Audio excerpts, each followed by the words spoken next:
واپس ان کو اسی حد تک پہنچائیں گے اور وہ خود پریشان ہے کہ ہم سے غلطی کیوں ہو گئی.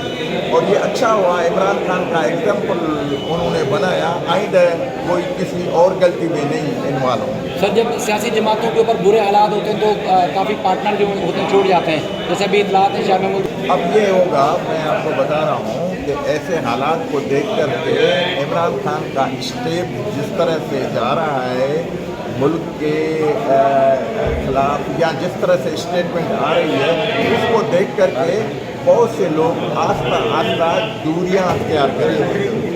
کبھی ملنے کے لیے نہیں آئیں گے. فرسٹ اسٹیپ ہوگا کہ ملنے کے لیے نہیں آئیں گے، میٹنگ اٹینڈ نہیں کریں گے.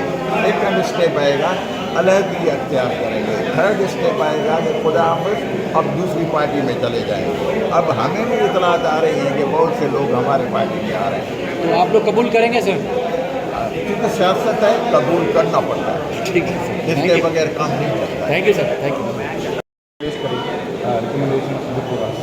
ٹھیک ہے. اچھا، یہ میں آپ کو تھوڑا سا ایکسپلین کروں کہ یہ فاسٹ گلوئر یہ 2020 میں جولائی میں ہوا ہے. 3 مرتبہ RBN سکھر کی طرف سے کلوز کے لیے ریکویسٹ کی گئی ہے. اب تک 3 سال کے بعد فیصلہ نہیں ہوا ہے.